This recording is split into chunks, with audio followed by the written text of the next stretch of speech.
Hello. Welcome to the Absolute Football Podcast. It's absolutely WSL. It is. I'm here for a change. You've had Charlotte, you've had Josh, now you've got to part with me for a little bit. So sorry about that, but I'm here hosting today.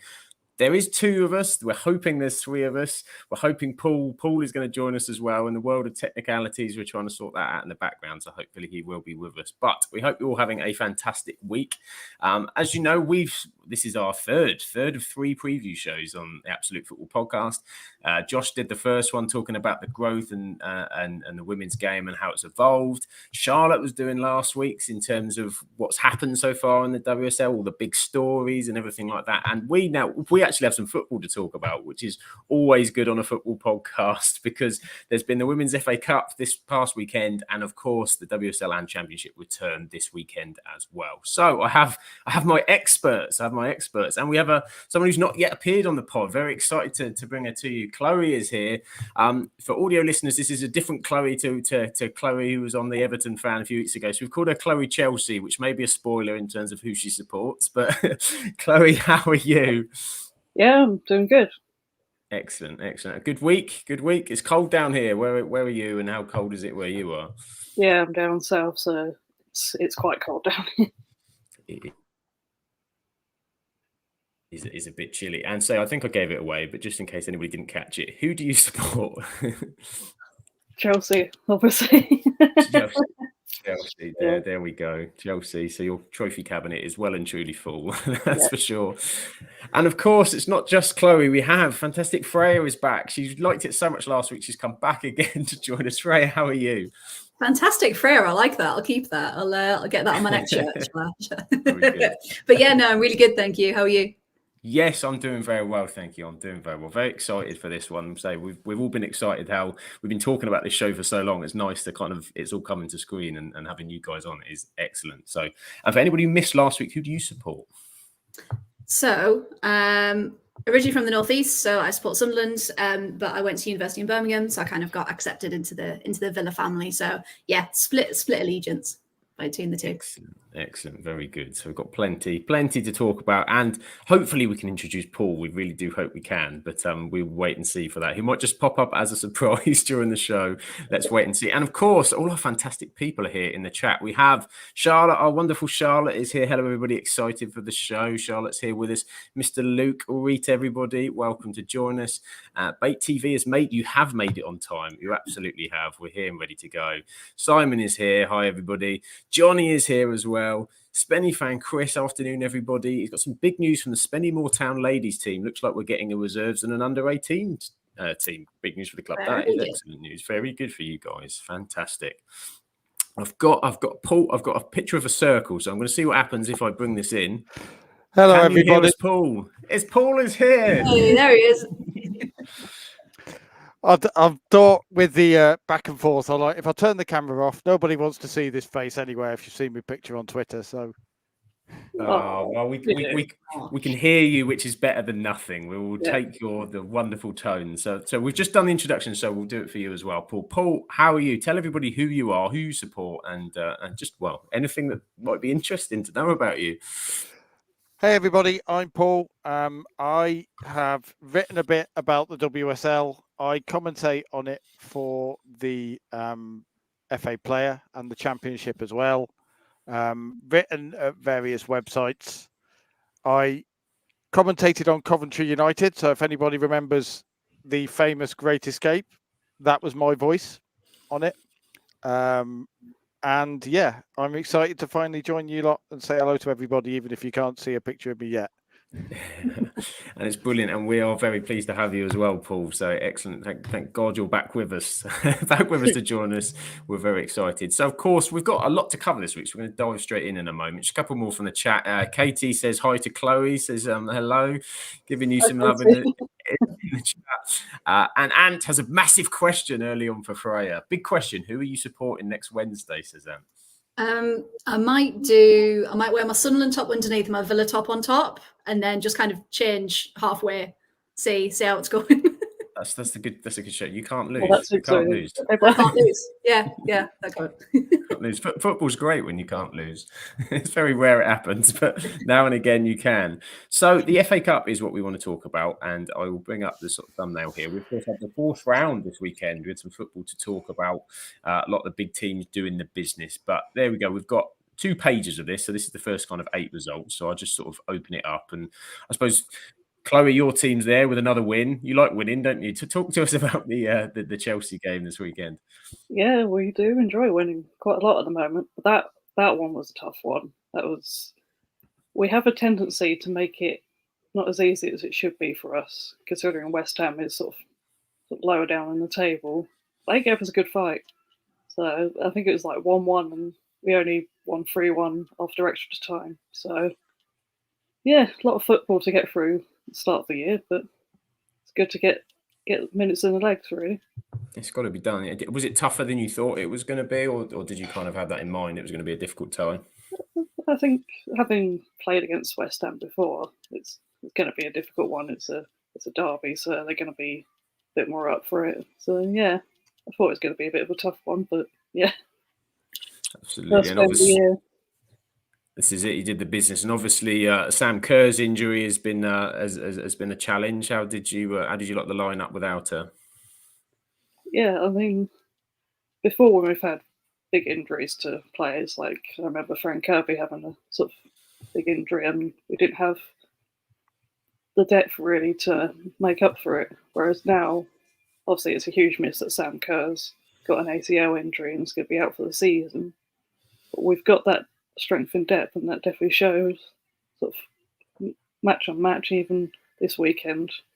I look forward to seeing how we sort of cope without her, and I know she'll probably be there supporting at the games.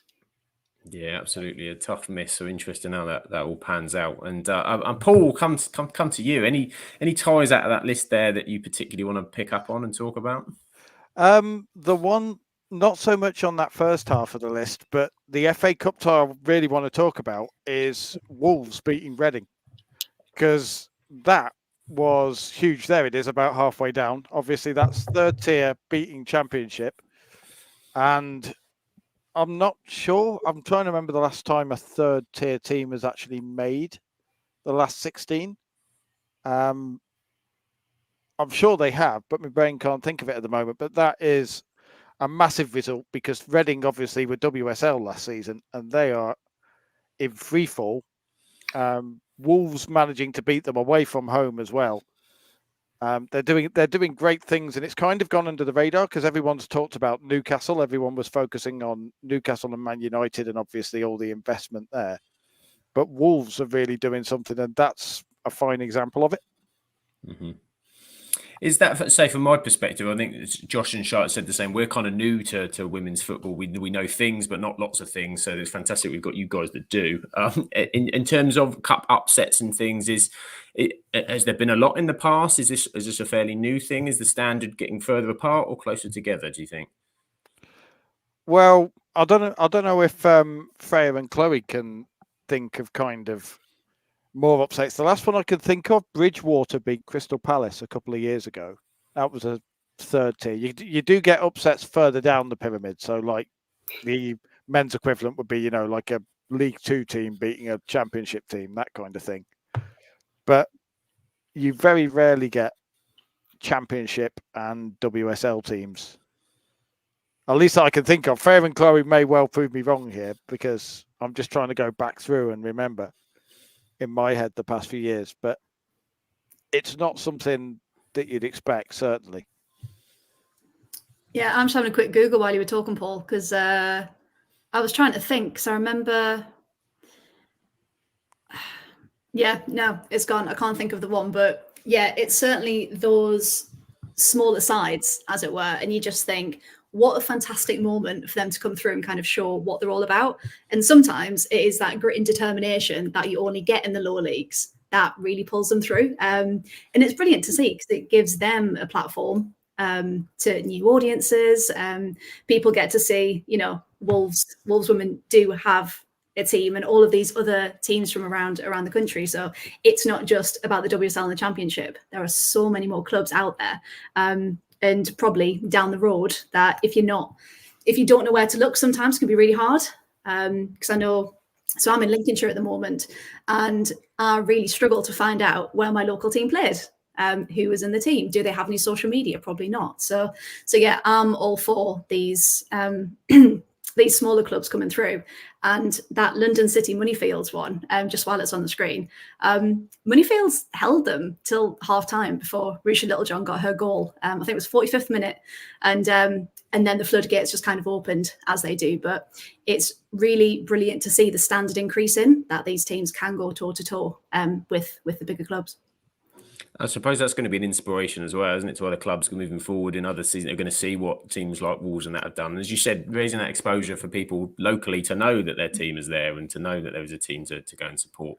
And names that, if you follow men's football, you obviously recognise, but there are women's teams for those as well. So Ant has popped up in the chat and said, Liverpool Feds. Does Liverpool Feds beat somebody decent last year? I've got to Google that now.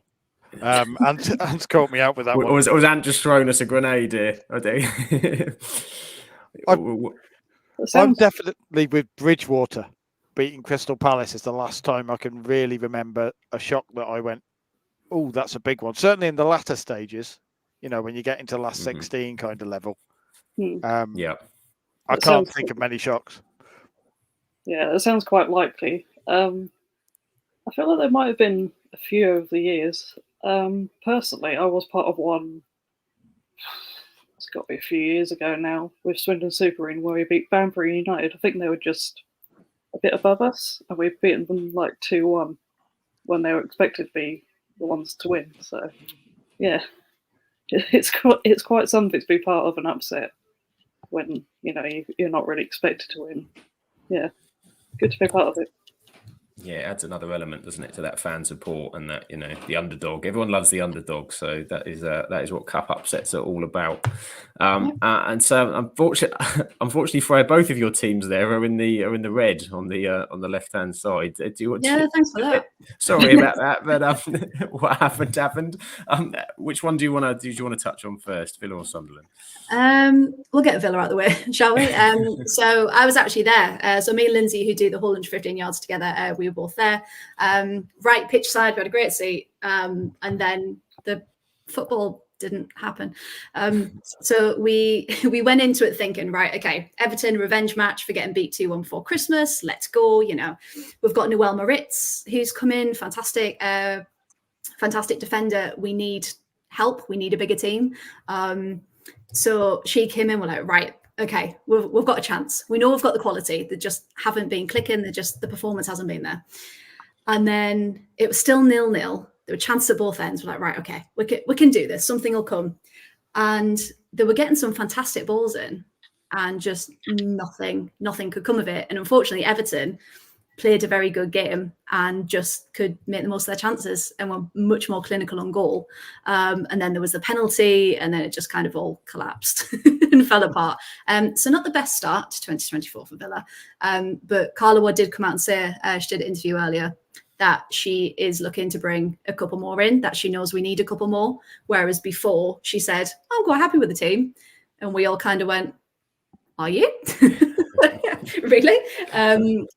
So in terms of that, what Chloe was talking about earlier, Chelsea having that depth of squad, we just don't have that at the moment. So if anyone's injured, like we had Dan Turner and Lucy Parker out, we missed them. Massive loss, and that really impacted that scoreline. So yeah, Everton deserved to win, annoyingly, that one. But hopefully we can really kick on. And even Kirsty Hansen put on Instagram, really sorry to the fans, that wasn't good enough. So there's no kind of delusion that they are doing well. So everyone's very on point, that, okay, we need to kick on now. And the second half of the season's still there. It's still to come. So hopefully it'll turn around. But regarding Sunderland, though, and Southampton, they're very close in the league anyway.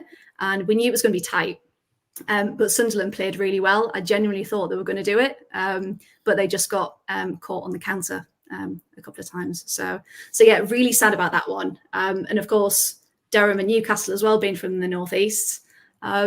Didn't get through either, but both performed exceedingly well considering who they were up against, City and United. So yeah, very proud to be from the Northeast this weekend. That's it. Lots of good stuff there. And so Ant was just saying in the chat, you reckon it was similar to the Birmingham game in the league, all the play but couldn't score, and it's frustrating from an attacking perspective. Yeah. Southampton took their chances. Absolutely. And a question back to Villa, question in for you from Matthew. I think Villa struggling to cope with the massive expectations people had about them at the start of the season. Do you agree with that? I think that's part of it, yeah. Because it was their best ever finish. It was 5th. So now they came into this season and everyone's gone, okay, well, Villa's going to upset the top teams. They've shown they can. Where they're going to finish this year? Are they going to be competing for Champions League? And we all kind of said, even 5th or 6th again would be great to show that consistency, that it wasn't just a fluke. And unfortunately, at the moment, we're kind of proving people right that it was a fluke because of just how it's gone. But there's still that faith within the fan base. Will still be there regardless. But yeah, it's up to them now. They've got the quality. It's just how are they going to bring it out of themselves in order to perform and show that they do need to be in the WSL and that they shouldn't be near the bottom where they are. We definitely shouldn't be there. This is it. Second half of the season, optimism. That's what we like. Bit of optimism, transfer window. And there's nothing like a 3-0 loss at home to get you to trigger some transfers. That's sometimes good for you. It's a good timing sometimes, that occasion, if it's what you feel you need in the squad. So, yeah, exactly. Do you think Everton, we should be able to beat them because we're on par? We should be able to compete at least. So yeah, it should have been a lot tighter than that, if not a win. Yeah. So we will see, and we will follow that because we're going to be on every Wednesday. So we'll be able to track what's going on, and Freya will be able to give you the updates and in terms of what's going on. As John asked, can Carla turn this around? Well, Freya will tell you week on week whether that's happening or not. That is for sure. And just before we sort of go to the draw, anything else anybody wants to pick up on? I know, say a couple of the sort of the top teams won fairly convincingly. Manchester United, Newcastle was one that was getting a lot of coverage. Anything to comment on that one, Paul? Man United, Newcastle. Newcastle, I'm a bit ambivalent about Newcastle because firstly, I like Sunderland better from commentating on them, so which is weird for a Coventry City fan, actually, because there's a bit of a rivalry between Coventry and Sunderland. But the one that I've kind of got an eye on is Crystal Palace versus Blackburn, because I think Crystal Palace in the next round could be a championship team who could really give the likes of Man United, Liverpool, Brighton, even the big teams like Man United and Arsenal a game, because for the people aren't really focusing on the championship, obviously, because the WSL gets the big coverage. But Crystal Palace are a team who I'm picking to, if a championship side is going to go through to the quarterfinals and make a really deep run, I think Palace are going to be that team. Okay. That's a good shout. So it's a good win for them. And as you said, it's interesting that gap between Leeds, as you say, with Palace and some of those WSL teams. It would be, I suppose, quite a good one for people to see, wouldn't it? If that's kind of what the thought process is on paper, to watch it unfold. So yeah, we'll have to see how that one plays out, if they can remain in the cup. And I will come up to the draw in a minute and who plays who, so may get the opportunity to talk about that a bit further. I just picked someone else up from the comment in the chat. Johnny's mentioned Sheffield United unlucky against Spurs. Chloe, did you see anything in the Tottenham Sheffield United game? Yeah, I think that what I saw, it was, they seemed to be dominating the game, and then it was just, I think it was just the experience of Spurs. Just they need to just keep going, and I think Sheffield probably tired a bit, and yeah, just experience and being that top league and sort of fitness levels, that sort of thing, just came in handy. Yeah, definitely. Shame for them not to get the win, but A good fight nonetheless. A good fight nonetheless. Sometimes that's what your FA Cup run gets remembered for. Your heart and fighting to the end. Mr. Luke mentions as well about say Reading FC women doing incredibly well during their off the pitch issues that they're having at the minute. Any comments on Reading generally? Yeah, it's really sad to see, isn't it? Yeah, it's sad to see. I mean, considering I think they were promoted to the top league in like 2016. and they did pretty well. And it's just, it was sort of sad to see them go down last season. To see the situation in the whole club really is just sad to see. So hopefully they get it resolved soon. I'm interested with them because I'm commentating on them on Sunday. So Okay. they're taking on Birmingham. So they've got the toughest possible game probably at the moment with their issues. But there's a few teams, because Sheffield United, there was a lot of talk because that was the first game their manager Jonathan Morgan was back on the bench after the issues that Sheffield United have had, which we've got to be careful going into. So, you know, if you wonder what that is, kind of look it up and you'll see what's gone on with the Sheffield United manager. Yeah, absolutely. Yeah, that's it. Yeah, look it up if you want to look at those kind of issues. But yeah, interesting with Reading, as you say. It's not nice what's happening. Nothing like that is ever nice to any football club. So it's pretty sad for the fans. And so that was the FA Cup fourth round. Before I move on to the draw, any other particular games before I move on? Anything else that you want to talk about before, or should we have a look at the draw? I think let's go to draw because it'd be interesting who Crystal Palace are against. Let's have a look at the draw and the fifth round draw. There we go. So we have London City, Everton, Arsenal, Nottingham Forest, Leicester, Southampton. Have I got this right? I have got this right, haven't I? Wolves, Birmingham, Tottenham, Wolves, Nottingham Forest, Sheffield United, Southampton, Leicester, Chelsea, Moneyfield. Is that right? Nope. That's not right, is it? Crystal Palace. No, tell me that. We'll ignore that one because that's not right. There's Chelsea, Crystal Palace. There's Man United, Southampton. So I don't know where that's come from. So ignore that. Let me find it online anyway.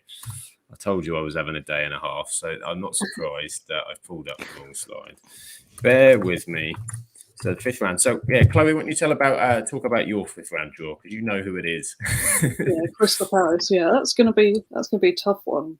I think, like Paul said, they could give us quite a good fight, and they've got Lexi Potter from us, and I can't think. There's one other player that I think is on loan from us. I think in a moment I can't think of her name. They've also got our ex-goalie Frank Kitching. So if she's playing, it's gonna be a tough one because she's quite a good goalie. But Frank Kitching isn't played. She hasn't actually played for Crystal Palace for ages because there's apparently there's off the pitch issues there, so she's still on the team, but she hasn't even really been on the bench. It's very weird what's going on there. That is weird. I think she deserves to play. Really, she needs to be playing. She's a pretty good goalie that needs to be playing. So hopefully those issues get resolved.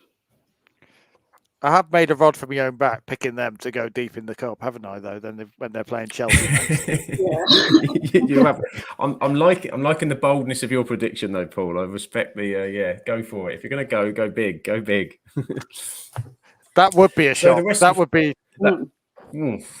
That would take the biscuit, wouldn't it? Yeah. To be fair, that would be what we'd be talking about next season. 100%. So the draw. I have the draw up now. The actual draw. So London City versus Liverpool. Arsenal versus Manchester City, Leicester City versus Birmingham City, Wolves versus Brighton, Tottenham versus Charlton, Nottingham Forest versus Everton, Southampton versus Manchester United, and of course Chelsea versus Crystal Palace. So I suppose the eyes, if you're looking at it from WSL perspective, are drawn to Arsenal, Manchester City. I suppose Arsenal, Man City, Freya. Fairly tasty tie at Arsenal as well. Who's your favourites going into that one? I mean, it's sad that draw's come so early, to be honest, because that means we're missing one of them from the later stages. So it'd be nice to see one of the lower teams against them, just for that experience to get through. But yeah, I mean, I might say Man City, in that one. I know Arsenal are at home, but I just think City. I don't know. There's something magic about them this season. I've kind of felt it from the beginning. I think they, I think they might just clinch it. Might just do the business. And I'm pretty sure at least one person went for Man City in their FA Cup predictions. I can't remember who, so we'll see whether they've got a tricky one to get through. To start things off. So elsewhere, you've got where if not Crystal Palace, where potentially an upset anywhere that you think someone might upset the apple cart? I think Wolves might be one that could upset I mean, I know Brighton are a decent team, but yeah, Wolves seem to be pushing for getting up into the top 2 tiers. I think Leicester Birmingham might be a good one as well. Oh yeah, Birmingham pushing for that promotion. I think you could give Leicester a run for their money. Yeah. Yeah, could give them a run for the. Johnny's asking you. He's asking you specifically, Paul. Do you think London City can cause a shock?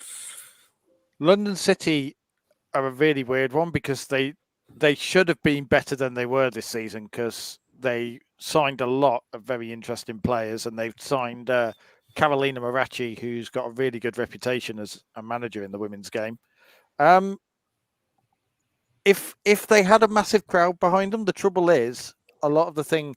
London City don't really have a home advantage because they haven't really got that big a fan base because they used to be Millwall, split from Millwall in round about 2019, and basically tried to build a fan base from scratch. And there's a gentle joke in the Championship that when you go and play them away from home, it's effectively a home game because there's about 50, 60 people there. Maybe the crowds have grown a little bit more. But in terms of the quality on the team, I think Liverpool will have to be wary of them because if London City take the lead, they're a very tough team to break down. They just haven't really been able to take the lead this season.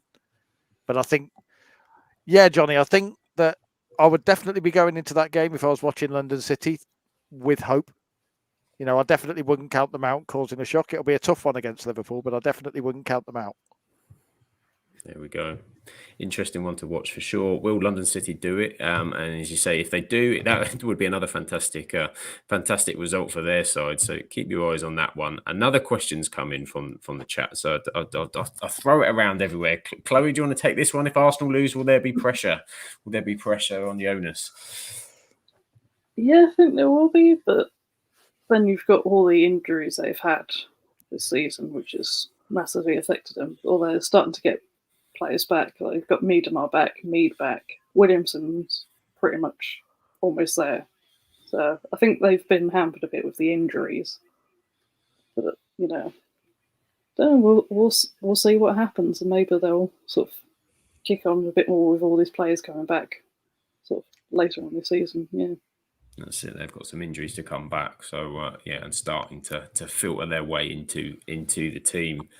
So that is, we'll move on from the FA Cup. I'll bring the FA Cup down. I'm going to go to a topic Paul brought up in our chat today. Wanted to talk about something that had come on, obviously breaking kind of news discussion with regards to the paywall and DAZN football. Paul, do you want to talk about the paywall and what it means? Very simply, DAZN are the broadcasters of the Women's Champions League. Are you there, Paul? I am indeed, yeah. Have I gone? I can't hear Paul.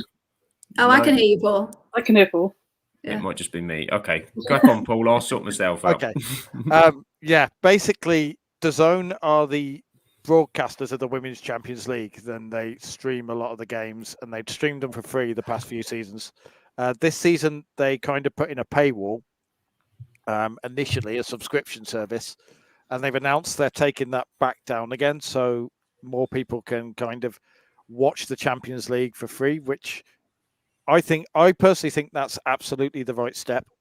I think that the women's game is in danger of almost trying to grow too fast because we're seeing more and more games on Sky, more and more kind of stuff being moved around.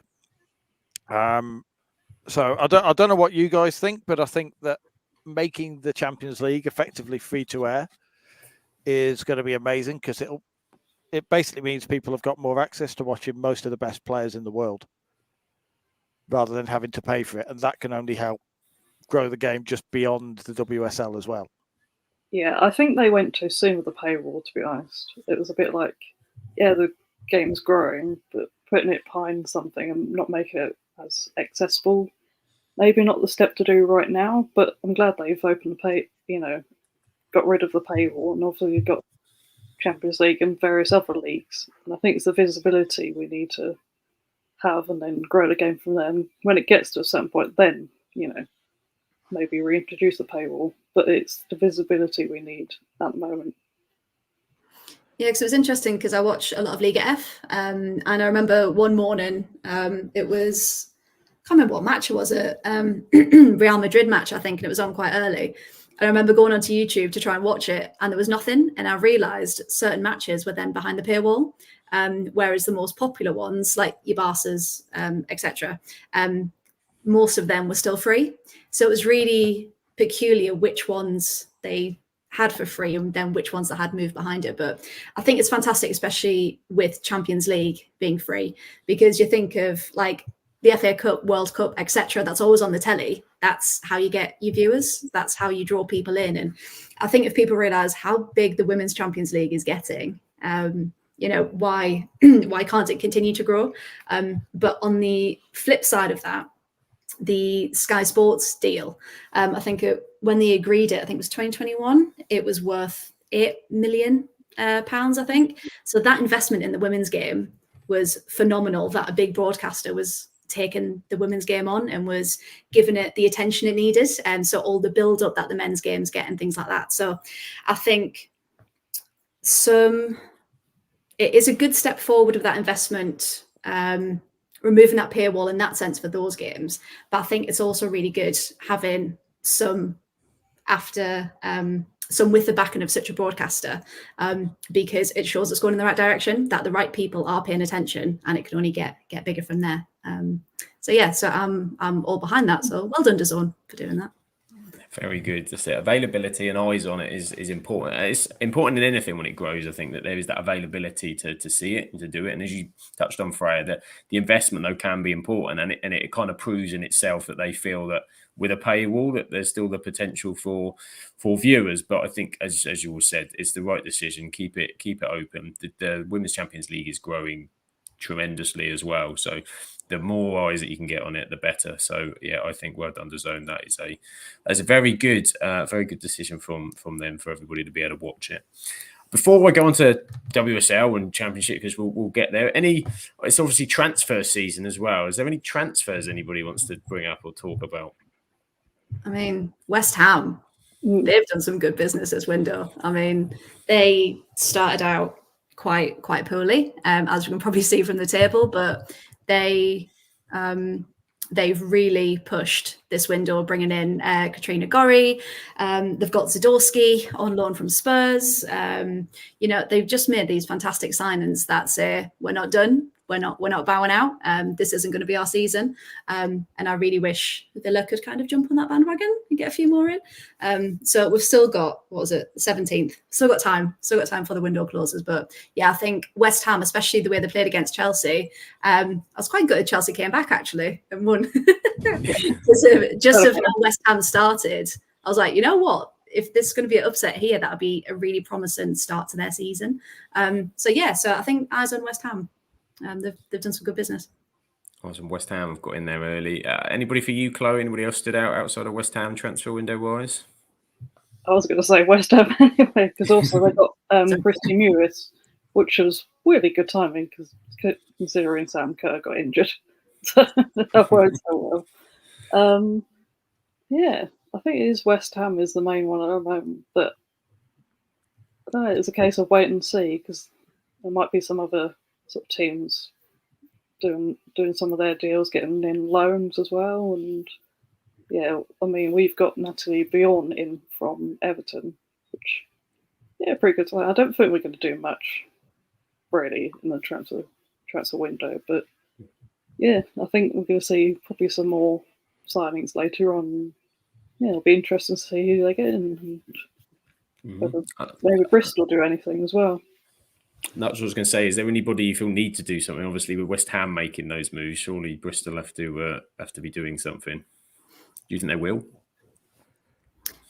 Bristol have brought in a keeper. Oh yeah, Shay Allen's. I think she used to play for London City Lionesses. Yeah, that's a good sign. I think because they lost Marchese from Arsenal because she got injured, so she went back to Arsenal. They had to bring another goalkeeper in. Well, I'll ask you a question from mine and anything like this. In terms of the window, is it transfer window as like the men's? It shuts in January, or is it open a bit longer? What's the deal with the window? Is it end of January? End of Jan, yeah.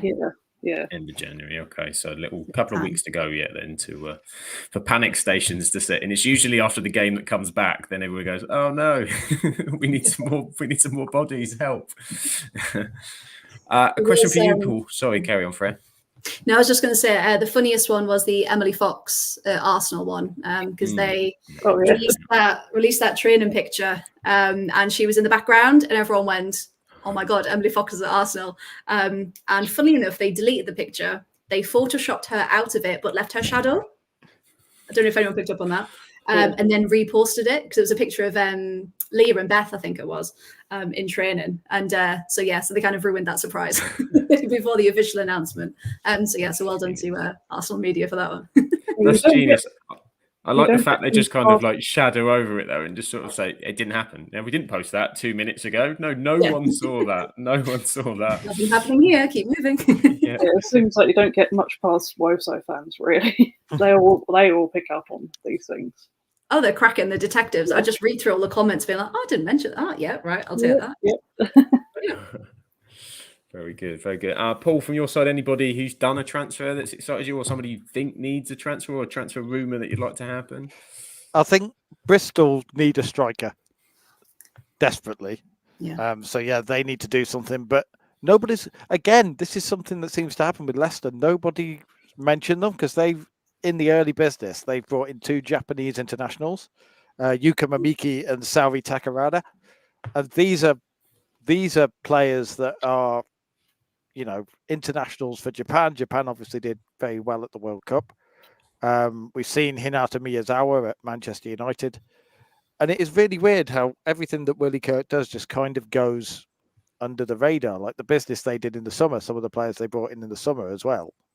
Like Lena Peterman, for me, is one of the best strikers in the WSL. And nobody mentions them. Nobody mentions Jutta Rantala. I'm a massive fan of Shannon O'Brien as well. Although she was already there. I'm a bit biased because she started her career at Coventry United. So she's probably my all-time favourite player. I remember seeing her at 17 and going, she's going to play for England. But yeah, Leicester for me, I think they almost responded at round about the same time West Ham did. So maybe because Christy Mewis was pretty much done and dusted before the start of the window. So maybe that forced, you say Bristol City needed to respond. Maybe Leicester saw that and went out. And under the radar, they've brought in 2 very good players who I think could see them push up the table a little. Maybe not high enough to kind of challenge the top bracket, but certainly pull well away from any issues with relegation and be comfortable mid-table. It'll be interesting to see if the Mary Earp situation gets sorted. So, because like in the summer she was meant to be potentially going to Arsenal, but it looks like it's not happening anymore, and she could be sort of going elsewhere.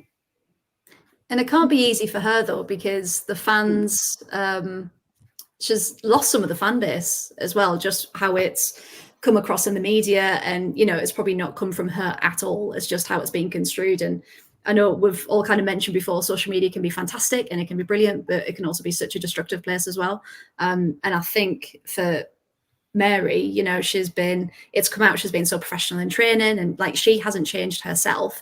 And I think it showed even in a cup game that Skinner put her in goal. It wasn't Fallon.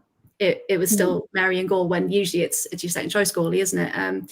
So I think that's a big statement there. But now there's the PSG rumour, isn't there? So I really just want her to get settled and sorted and kind of, because that pressure off the pitch can't be helping her performance and her mental health. So fingers crossed she gets a good deal in a good club, and wherever she goes, fair play to her. I don't want to lose her in the WSL, but if abroad is the right answer, then I think a change could be good in the end after all this speculation. Looks to be the case. I'm a Man United fan, so I'm just used to seeing people leave that club from the women's side over the past 12 months. Just have to kind of come to terms with it, and I think that one is a matter of time, isn't it? In terms of what's going to happen. Spenny fan Chris has a question for you, Paul, with regards to Leicester. I don't know how much you know about the Japanese women's league, but he's intrigued from where those Japanese players came from. He's an NTV Belize fan. Is that, have I pronounced that correctly? Belize, yeah. Yuka Mamiki actually played for Nippon Belleza. They were both signed from Linköping in the Swedish league. But if he's watching for the past few years, he might remember Yuka Mamiki from a few years ago. And yes, I did have to go and check Wikipedia and look that up. I didn't have that one at my fingertips. Yeah. And then they were both from Linköping in the Swedish league, because the Swedish league finishes obviously in January or in December. So that's why you saw Emily Fox come over here. That's why we've seen a few high-profile players come over here, because they've all joined from the Damallsvenskan. There we go, Chris. There you go. There's the knowledge. Excellent knowledge, team. Look at that, covering the whole globe of women's football as well on this show. But we are here too. The name of the show is absolutely WSL. So let's have a little look at the fixtures that we're going to be getting. I think these are right. Tell me if I've got these wrong. I hope that these are the correct fixtures and I haven't just made these up as well. But according to what I wrote down here, Leicester versus Aston Villa, Arsenal, Everton, Chelsea, Man United, Brighton, Bristol City, Man City, Liverpool, West Ham, Tottenham. If we go from the top, then Freya, what are you thinking about Leicester, Aston Villa? So annoyingly, 2 weeks ago they announced that this was changing the daytime and venue. So it's meant to be Sunday afternoon at the King Power, and they've changed it to Friday night at 7:00 at Burton Albion Stadium, the Pirelli Stadium. So not only is it obviously further for the travelling fans, but it's also 40 miles from the King Power as well. So unfortunately, I can't make it to that one now. So I think it's going to be one where, again, Leicester are a team that have consistency and they kind of do everything under the radar, because like Paul said, for whatever reason, they don't get much attention. They're kind of left to it. So I think Villa need to come out fighting. They need to show that they're here. They haven't lost their confidence like they have been showing. And they just need to really get that spark back, because on paper, they should smash that fixture. So they just need to remember who they are, what they can do, and really come out fighting, even though it is an away match. So fingers crossed. This is the start of Villa's season. This is the start of it kicking off. Welcome to Graham in the chat. So join us. Good evening, lovely people. Lovely to have you as always with us, Graham. Do you think, is it one of those games, Fred, first goal is going to be vitally important for the first one back to settle the nerves? Absolutely, yeah, because we've seen what Rachel Daly can do. We've seen what Adriana Leon can do, Kirsty Hansen. So we know all of them can score. It's just for some reason they just lose that confidence in front of goal, and we're not sure why. We've all talked about it, and it's like the race there. They get there and they go, how do I do that again? And it just doesn't come off. So as soon as that first goal comes in, I think floodgates finally open and let's get started. Yeah, we're all rooting for it. I think it's when you're struggling, then you start to overthink things, and overthinking. A mental block. Yeah, absolutely. Yeah, that's not the way to go. You just need to clear your mind, and then the goals will come. Exactly. Our confidence. Yeah. This is it. Confidence. We like it. Positivity into the second half of the season. So that's Leicester Villa. We have Arsenal versus Everton. Paul, do you want to Arsenal versus Everton? Are you leaning on a home win, or can Everton do something? I think you'd have to expect a home win in that game, because if it isn't, then there was a question earlier over whether there'd be pressure on Jonas Eidevall. I think there will be if Arsenal aren't in the title conversation at the end of the season or with the FA Cup, because they've only won one trophy under Eidevall's tenure. And the main thing that I find interesting about Arsenal is I think they could fall away a bit. I think they could. Now they've actually now got a problem they didn't have before, because with Viv Miedemar coming back, I'll be very interested to see how they integrate her back into the team, particularly in a contract year with Leslie Russo, because they're both playing the same role. And I don't think Miedemar and Russo can play in the same team. And you've got one of the best players in the world, and you've got Leslie Russo, who's obviously, the face of the Lionesses for many people. So Arsenal are going to want to have her playing from a skill and marketing perspective. She's only got 3 goals, I think, so far in the WSL this season. So I think she needs to start scoring. And Everton is a game where you need players like Musso to find goals. It's a game where you'd expect your star players to find goals. And so I think Arsenal should win that. But if they don't win that, then there will start to be the beginnings of questions asked, I think. So it's more important than people perhaps realise. But yeah, I'm going to go with an Arsenal win on that one. An Arsenal win, as you say, that forward situation is going to be interesting to see how that develops through the second half of the season. If they both remain fit and are challenging for places, what they do to try and fit both of those in, that is a tough call on top of the pressure of the back end of the season as well. Simon in the chat is, I think this is everyone's nightmare. If it isn't an Arsenal win, it's going to be a nightmare in my house as my sister supports them. Yeah, if you're in a household that has two different teams, there's at least a couple of days a year where it's very tense. It's very tense. Chelsea, Manchester United next up on the list. Go on then, Chloe. Are you going to turn Man United over? Chelsea going to start their steamrolling run towards another title? Yeah, I think we'll win it, but it's going to be a tough one. It always sort of is a tough one against United, although we've always seemed to beat them. So yeah, and they're not in the best form at the moment. But yeah, it won't be a walkover that people think it might be. But I think we'll do the job and just start the year off well, and keep going and see if anybody else can keep up. Are you excited for it to come back? Because I mean, obviously, this is one thing that women's football has that the men's side of the game in the Premier League doesn't have. This, having had this winter break, were you sort of pleased for it in terms of that you felt that you needed a rest, or did it kind of halt the sort of form and the run you felt you were on? Was it a good time or a bad time for Chelsea for the break? Yeah, I think it was a good time to sort of give everybody time to just sort of, relax, go see family, that sort of thing, just mind off of football and just, recuperating from that. Especially the Lionesses who've, they might have had a little bit of breaks, but not a sort of a decent one. So good for them, having had that break. And yeah, well, I mean, we're already back winning after the break, so yeah, looking forward to it. That's what you need. Wins breed confidence. So there you go. If we can get another one at the weekend, then it'll be well and truly back into that title race with aplomb. Brighton Bristol City is up next. Anybody want to talk about Brighton Bristol City? I reckon Bristol could cause an upset here. I mean, they looked like the sort of favourites to go down at the sort of start of the season. I mean, they're still rock bottom at the moment, but it's pretty close. There's like 3 points in it, so a win here could bring them out of the relegation zone. And there's some results that they're getting close. So I reckon there could be an upset here.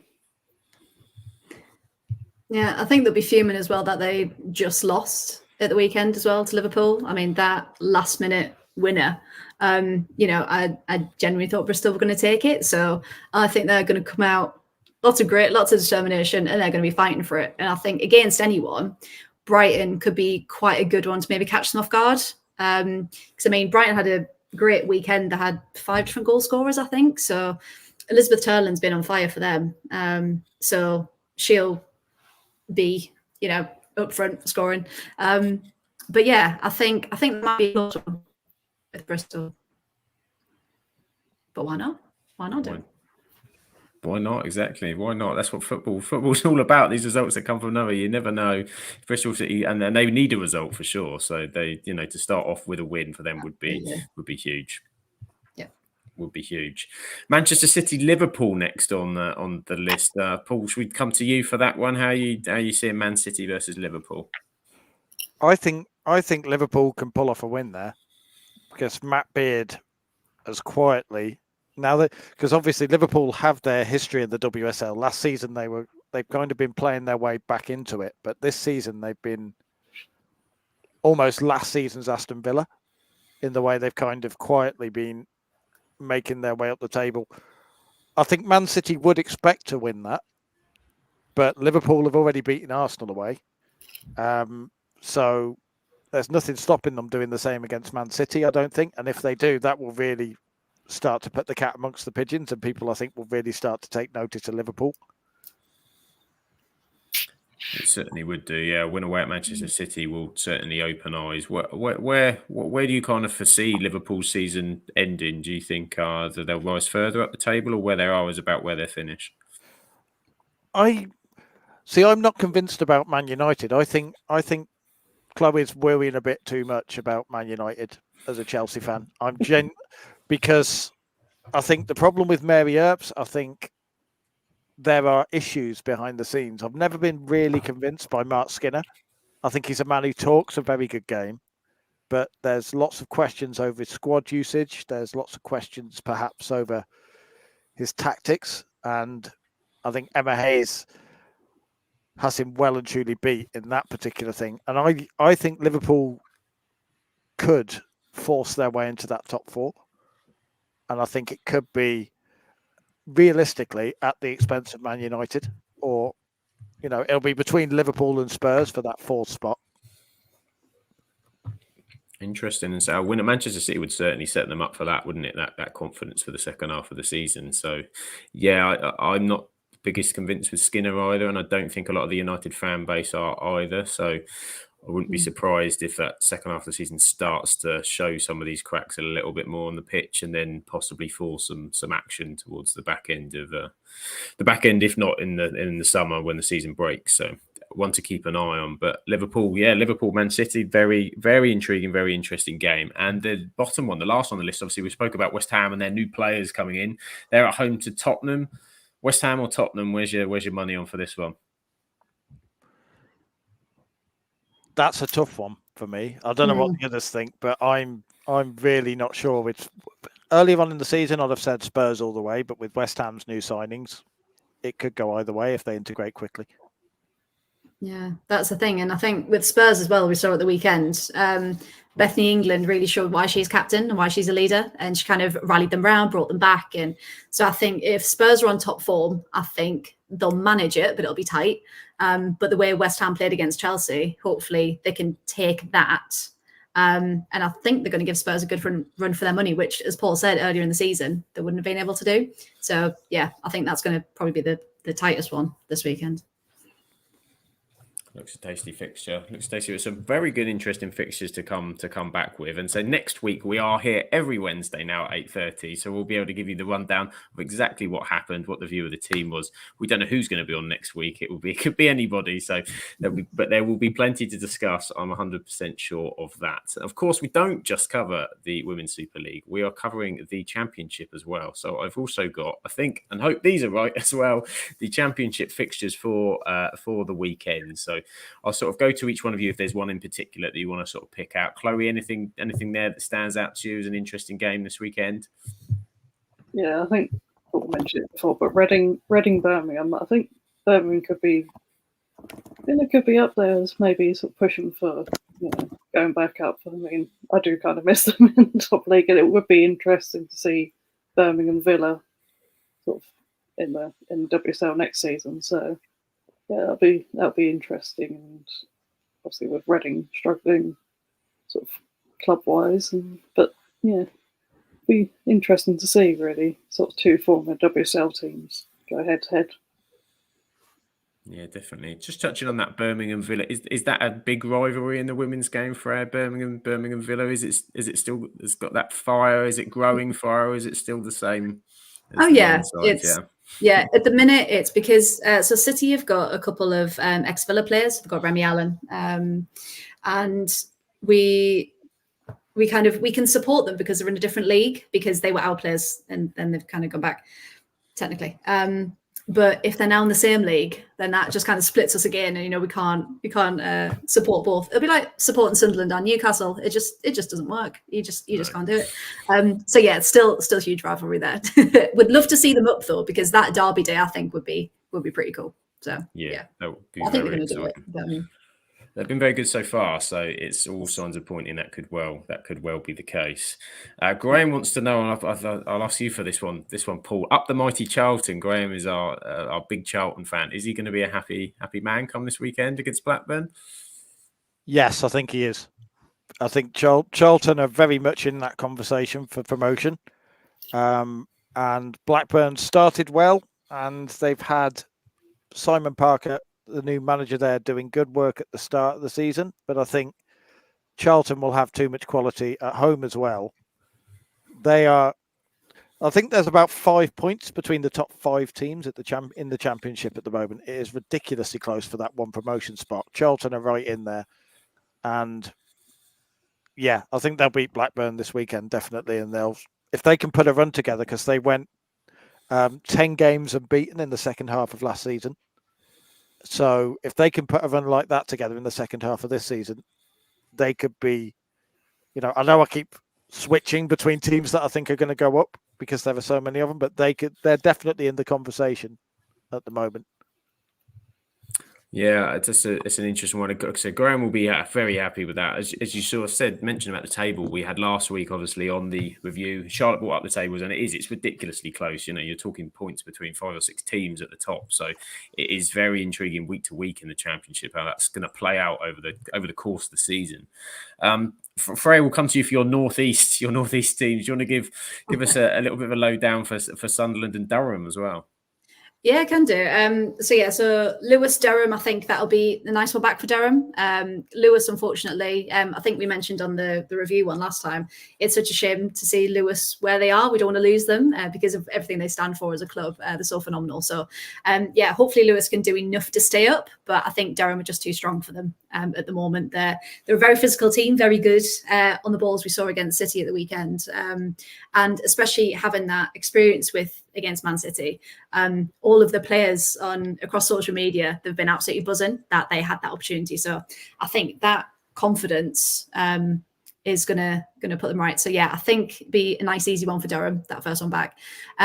Sunderland against Sheffield again should be a comfortable one. But Sheffield have proven at times that they can give as good as they get. So hopefully Sunderland can again be clinical in front of goal and just show what they're all about, because there is, I think, 2 points. Yeah, there's 2 points between the top 5 teams in the Championship. So it could be anyone that goes up. So every point counts, and I think Sunderland just need to kick off the new year the right way. I think they can do it. Yeah, particularly in that tight battle with 2 points there. Every win is going to be absolutely crucial towards the end of the season, and some very intriguing matches as they all start to play each other as well. It's going to be really intriguing how that's going to play out. The other two we didn't talk about, obviously we mentioned Crystal Palace earlier, so I would imagine, are we thinking they're going to get the job done at London City? I reckon so. Yeah. And Southampton Watford is the other one as well. Obviously had a good cup win over Sunderland too. So Southampton going to get the job over Watford? Yeah, I reckon so. Because Watford just aren't performing really, aren't they, for what they've got? So yeah, I reckon Southampton for that one. Southampton to win that one. So there we go. Again, we will also be covering these next week. What happens with the Championship? But now we get a bit of fun, bit of intrigue. We've got the whole team to do this. So we've looked at everyone's predictions. I asked, I think 4 or 5 categories I asked for in terms of who's going to win the league, who's going to win this, and everybody had to put themselves on the table in terms of what they've gone forward. So we're going to start off with the Super League and who's going to win the Super League. And Chloe, you've gone for Chelsea. It's almost like you've seen them do it before. Yeah, they seem to be on another level this season. The other teams just seem to be sort of stuttering a bit, and we just keep sort of winning and getting results. I mean, didn't start the season the best way, but we just seem to get the results, and unfortunately, other teams are not really keeping up as well. But I don't know, that could change the rest of the season. So we just need to keep on winning, really. Well, that's it, and they do have good form for doing that, and so everyone's seen them do it in the past in this kind of run. Do you worry a little bit about the Champions League? Obviously, that's one they've got a keen eye on. That could be a distraction. Could be. I know that'll be. I think that's probably going to be higher on the list of priorities this season with Emma Hayes leaving the end of the season. That'll be one that we really want to finally win. With Emma Hayes' final season for us, that'll be a good way to send her off. It certainly would be for Emma Hayes. Paul, you've also gone for Chelsea. Do you think Chelsea a canter, or do you think it'll be tight? I think it'll be tight, but Chelsea are inevitable. Like they're just that team that they remind me of from my era growing up when Man United, that Man United treble team, the Man United team in the late 90s, where just every week they just see them pull out results, and it was almost kind of expected that they win by the end of it. And then you've had Man City the past few years doing it, and Chelsea are the women's equivalent of that. They've probably got the best manager in the WSL, probably the best manager in the world in Emma Hayes, and she's just, with all the motivation of her leaving and everything, I just don't think anybody's stopping Chelsea. There we go. Look, and it looks, if you look up there, we've got the same. Chloe has also said Chelsea. Danny said Chelsea. Rebecca said Chelsea. But Freya stuck her neck out and said, no, I'm not having it. And she's gone for Manchester City. So tell us why. It just gets a bit boring when Chelsea win everything, doesn't it? I'm ready for a bit of a change. Different shade of blue can take the top spot. Yeah, I just think, like I said earlier, City have just got something about them. And I think when you look at Lauren Hemp and Bunny Shaw and Jill Roord and Chloe Kelly, and literally everyone in their squad, if anyone can do it, they can do it. So why not? So yeah, I'd like to see City take it, to be honest. Still have nightmares about the 2016 win when they beat us to win the league. Oh, good times. There we go. So can Manchester City, can they overtake Chelsea and get that one there? So Freya will be you'll be the only one smiling out of that five. You'll be the winner. You'll be the winner of that particular competition if that goes that way. And going to the top goal scorer as well. Both yourself and Paul have gone for Elizabeth Turland. What's the thinking behind Turland as top goal scorer? So underrated. And if we look at kind of who's top at the minute, I mean, Bunny Shaw's there with 9.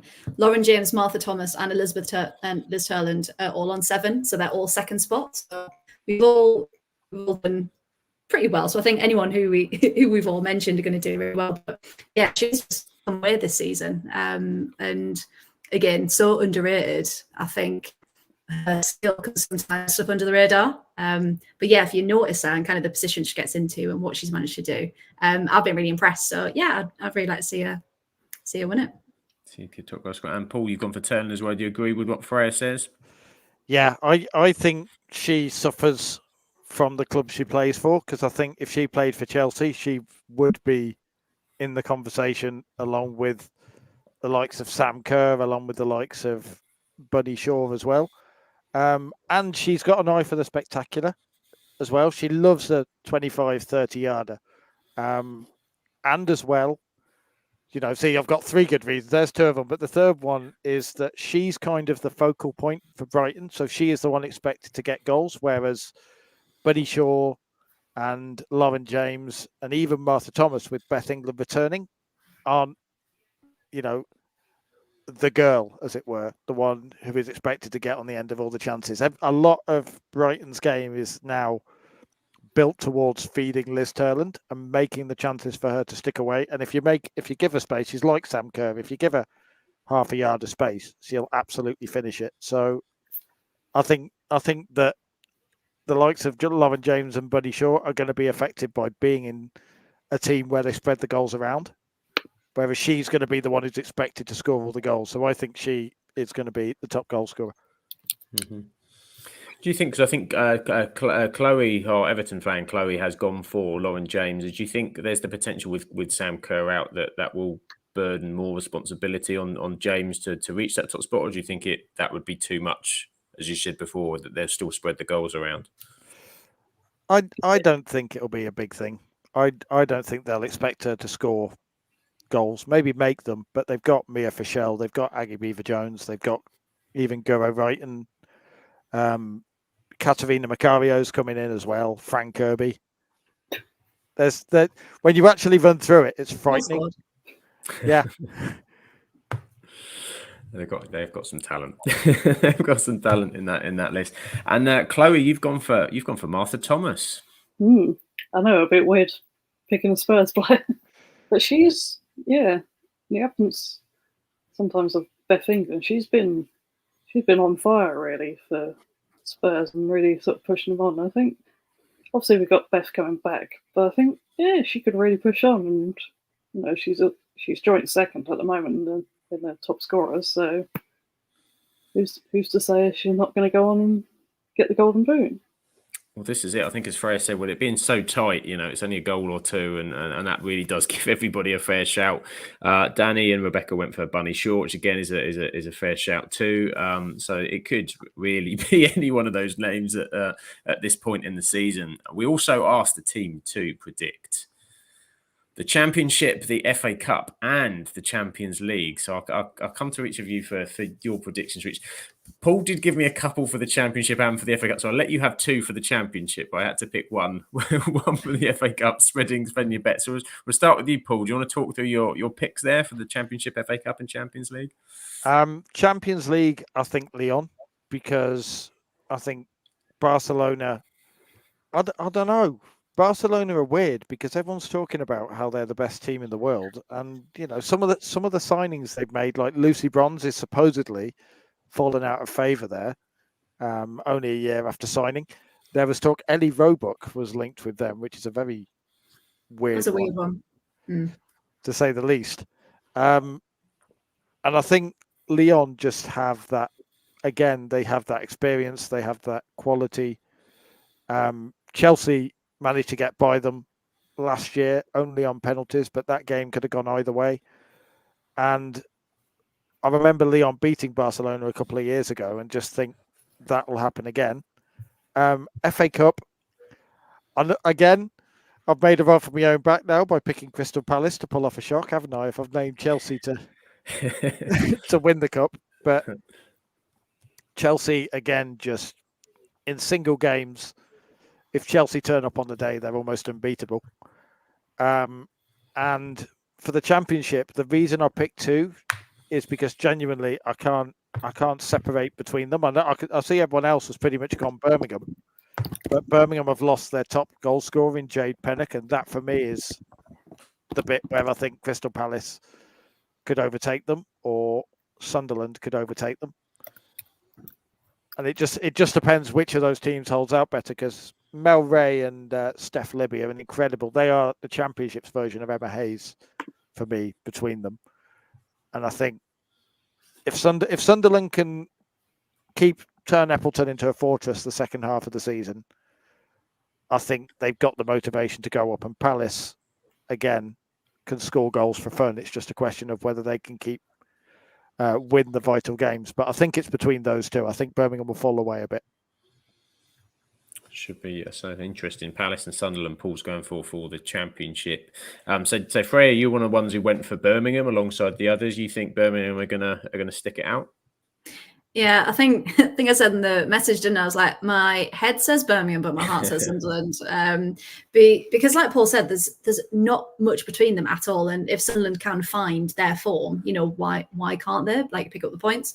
But I think when Sunderland played Birmingham, like Ant mentioned in the chat earlier, Birmingham just had that little extra something, that little extra bit of magic. So I think Birmingham probably the strongest, but it could go anywhere. But Sunderland have got some good games coming up that they should manage to get the points for. So yeah, fingers crossed. But I'll be happy either way with that one.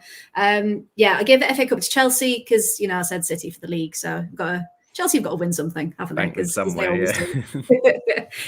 But yeah, Chelsea, I mean, Villa got to the semi-final last year, just to really put in perspective how the seasons are going, and lost to Chelsea just.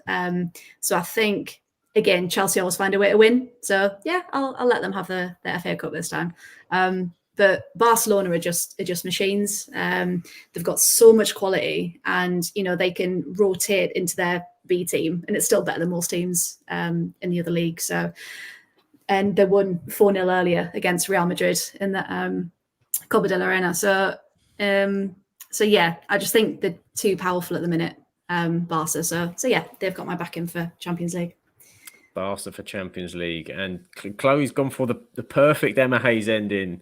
All three of the big ones, including the Champions League. It's going to be a season of dreams for you, by the sounds of this. Yeah, I think there's just that extra motivation with Emma Hayes leaving, that they want to really push on and try and get this one trophy that she's not won yet at the club. And yeah, I mean, having previous experience in the final against Barca and being beat quite heavily, we just weren't there on the day, but we've got more depth. And I think if we were to repeat that final, then the pressure would be on Barca, not us. So we'd have that motivation. But they know they've won it before. They're going to be trying to win it again. But we'll just have that freedom to play, and I think add that and the extra motivation. I think we could finally do it. Could get across the line and be the perfect send-off. And in the Championship as well, anything else to add? You've obviously gone for Birmingham as well as some of the others. You echo what Freya and Paul were saying?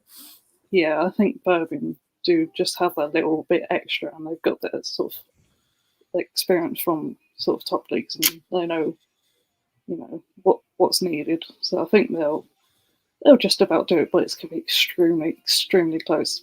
Possibly could come down to goal difference on the final day.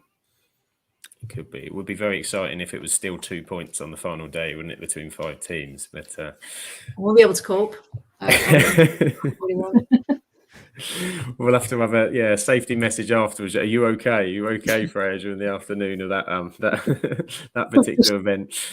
Just took it to Freya, just lay down on the floor, just like, I'm fine. It's in a darkened room, just like no one speak to me. I'm just recovering from the whole event. So the rest of the team, of course, they're not here, so they can't speak for their picks, but I'll go through them as well. Chloe went for Birmingham, as did Rebecca. Danny's picked Crystal Palace in the Championship fight. In the FA Cup, Chloe again has gone for Chelsea, and Danny's gone for Man City, and Rebecca's gone for Arsenal. Of course, play each other, so one of them is about to be eliminated in the next round, unfortunately for one of them. And it was a clean sweep their side for Barcelona as well in the FA Cup. So if you're in the chat, do let us know what your predictions are, who you think is going to win the WSL, who's going to be top goal scorer, Women's Championship, FA Cup, Champions League, whatever prediction, or something wacky. Why not throw something out there? You might be right, and therefore you can point back to this and say, look, I was right. It's always good to have a shot. So we will see what happens with that. But there we are. We've reached the end of today's show. It's been absolutely fantastic chatting football with you here today. It's been brilliant to have Chloe, Freya, and Paul with us. We've had an excellent time, and we've really enjoyed. I know the team that have been doing the podcast a little while have really enjoyed kind of learning ourselves about women's football, WSL, and it's been an excellent start. So thank you to the whole of the new team that have been involved and been bringing this to you. And of course, everybody in the chat, you're massive. The support that you give us is tremendous, and you really do make these shows and make them fantastically exciting. So of course, we have some fantastic new team members, so you should be following them and supporting them. So Chloe, where can everybody find you? You can see that little name thing there. Yeah, follow me on Twitter at EMG Lionesses, and I'll be tweeting all about football, and whether that's in WSL Championship or abroad. Excellent. And just do follow Chloe. And Paul, where can everybody find you? Where, either on the socials or say your written pieces on the radio? Where can they find you? You can find me on the FA Player most weeks, hopefully. If they ask me to do games, I'm doing the Championship the next 2 weeks. So whatever the Championship games are, I get to do Sunderland next week actually against Blackburn. So I'm always looking forward to that one.